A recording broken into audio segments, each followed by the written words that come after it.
All right, let's begin. Chris Broussard, New York Times, formerly FS1 NBA voice. Rob Parker, Chris, Odd Couple, Fox Sports Radio every day, 7 to 10 Eastern. So I was saying there's three food groups for all the NBA teams in free agency. There's the delusional, there's the contenders, and then there's the irrelevance. You know, Phoenix can get somebody, the Pacers, but I don't think they're a title team.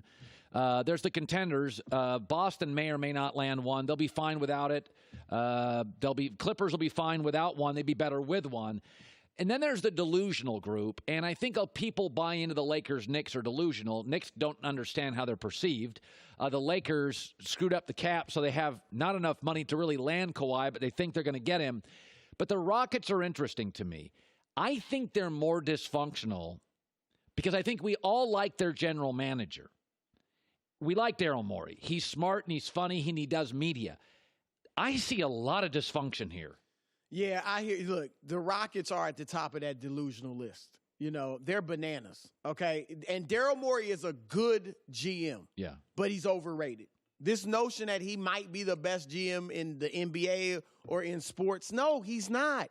He chases big names regardless of chemistry, regardless of fit, regardless of, you know, all that's the human element. Dwight Howard, Chris Paul, Carmelo Anthony, now Jimmy Butler. Jimmy Butler does not fit with the Rockets. He doesn't. Now, the only way I even remotely like it is if Chris Paul's the one that gets traded for him, which I don't think would happen. But then he could step into that Chris Paul role, and it might work. He's probably better at this point. He likes the ball in his hands. Right. And so if you keep Chris Paul and Mike D'Antoni's the coach, there's no way it's working. He's not a spot-up shooter. I know. And D'Antoni's not. I think he should tweak the offense, but if you had a traditional coach that was going to come in and put Chris Paul at the 1, James Harden at the 2, and Jimmy Butler at the 3, then it might have a chance of working. But if it's going to be all James Harden all the time, creating everything and everybody playing off him, Jimmy Butler will not fit, and he won't be Jimmy Butler. He's a very good player, but he won't be as good as he can be in that current Rocket system. Ask yourself this. Jimmy Butler needs the ball to be effective. He won't get it much in Houston. Jimmy Butler demands his teammates play defense.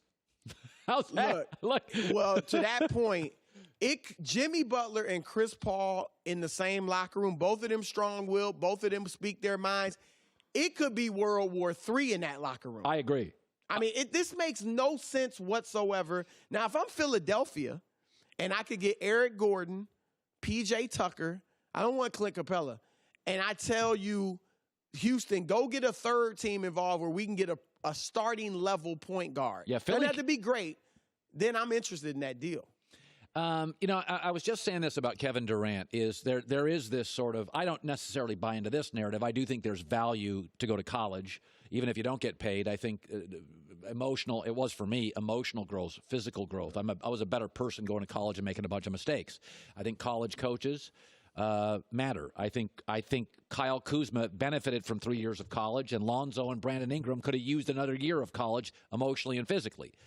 So I don't believe you have to pay basketball players to help basketball players. I think eventually Duke's brand made Zion money at Nike.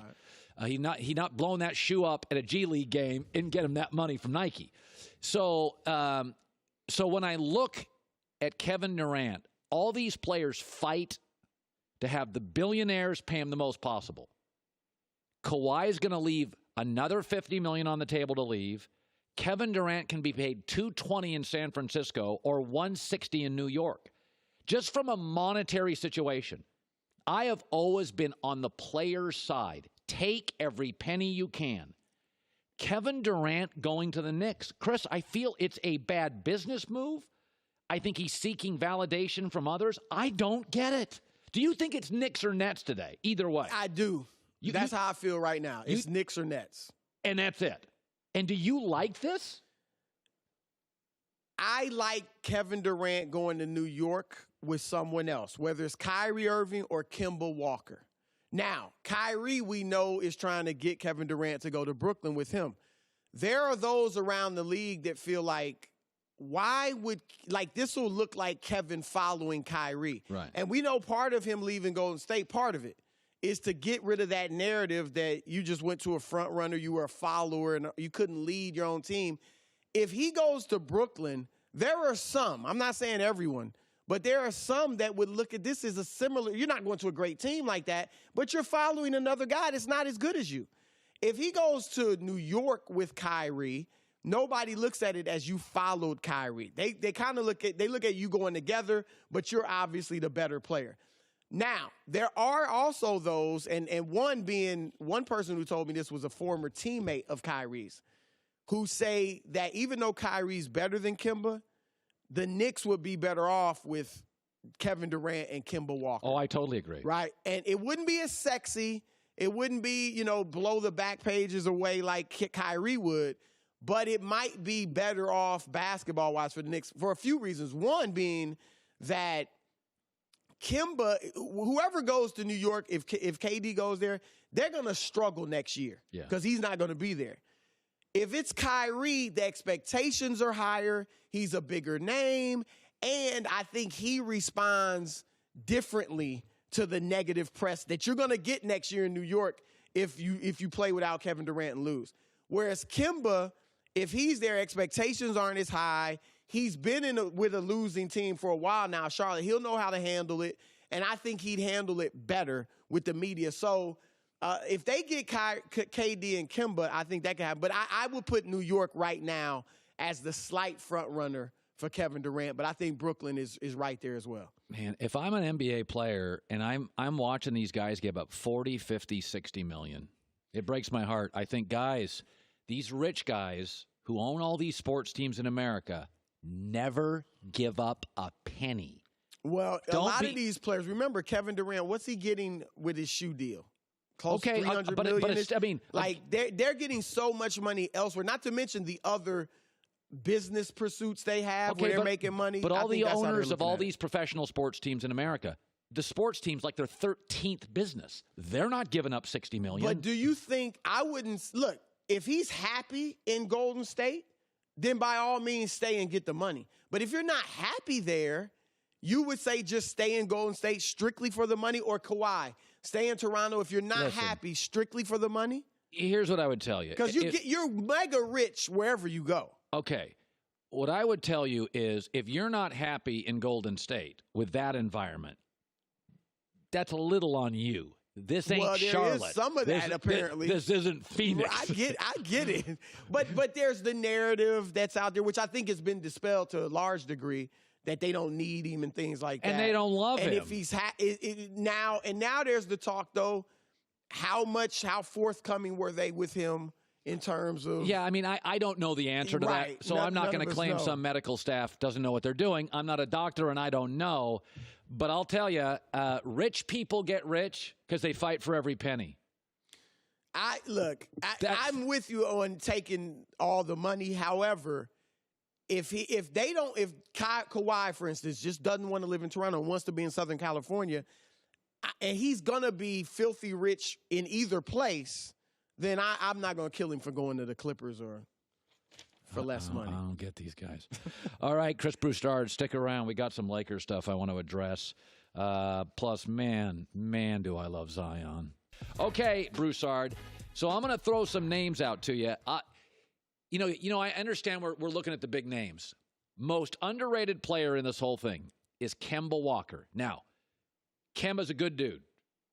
Kemba could use relevance. I'm going to make a prediction on Kemba Walker.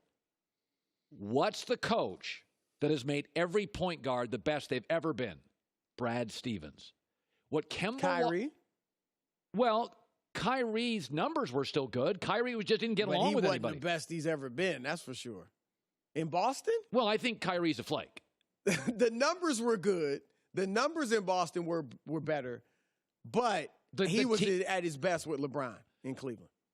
Boston Celtics, everybody's saying nobody wants to play there. They're man overboard. My prediction is Kemba Walker goes to the Celtics, is a much better fit than Kyrie, and they're okay without Al Horford. I like that. I think Kemba needs to leave Charlotte.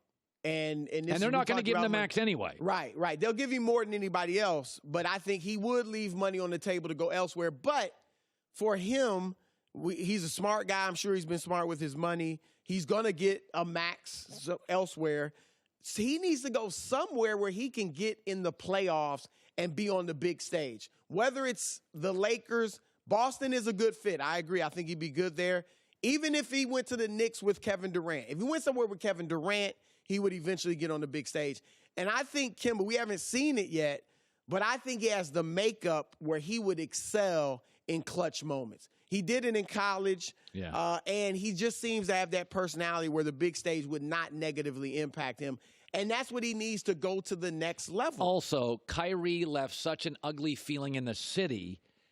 Kemba's entrance is the time when you enter a political campaign, you enter a business, who do you follow? Nobody wants to follow Howard Stern on radio.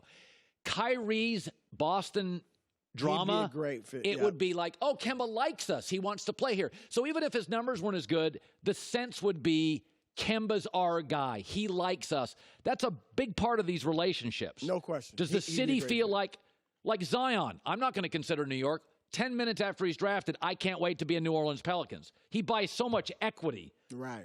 So much equity in New Orleans. Let me throw another name out at you.